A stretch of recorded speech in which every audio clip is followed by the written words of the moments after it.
भजे समीरनन्दनं सुभक्तचित्तरञ्जनं दिनेशरूपभक्षकं समस्तभक्तरक्षकं सुकण्ठकार्यसाधकं विपक्षभक्षवाहकं समुद्रपारगामिनं नमामि सिद्धकामिनम् सुशङ्कितं सुकण्ठभुक्तवान्नियोगितं वचस्त्वमाशु धैर्यमाश्रयात्र भोभयं कदापि न इति प्लवङ्गनाथभाषितं निशम्य वानराधिनाथ आपशं तदा स रामदूत आश्रयः सुदीर्घबाहुलोचनेन पुच्छगुच्छशोभिना भुजद्वयेन सोदरीं निजां सयुग्ममास्थितं कृतौ हि कोसलाधिपौ कपीशराजसन्निधौ विदेहजेशलक्ष्मणौ समे शिवं परोत्तरम्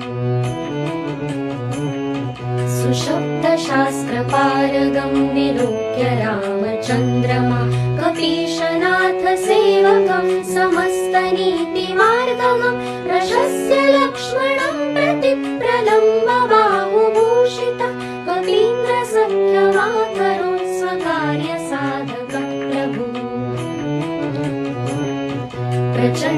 प्रचण्डवेगधारिणं नगेन्द्रगर्वहारिणं हणीशमातृगर्वरुद्रुशास्य वासनाशकृत् विभीषणेन सख्यकृत् विदेहजातितापरु सुकण्ठकार्यसाधकं नमामि यातुघातकम्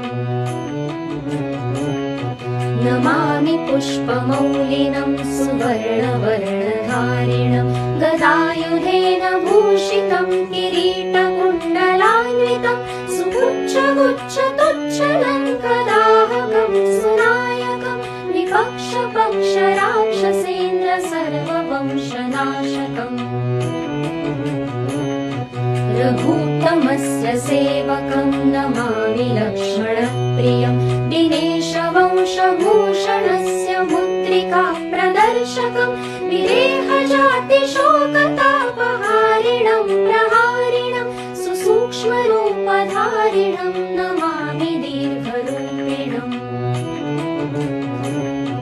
नभस्वदात्मजेन भास्वता त्वया कृतामः सहायताय याद्वयोर्हितं यभूत् स्वकृत्यतः सुकण्ठापतारकं रघुत्तमो विदेहजां निपात्यवालिनं प्रभुस्ततो दशाननं खलम्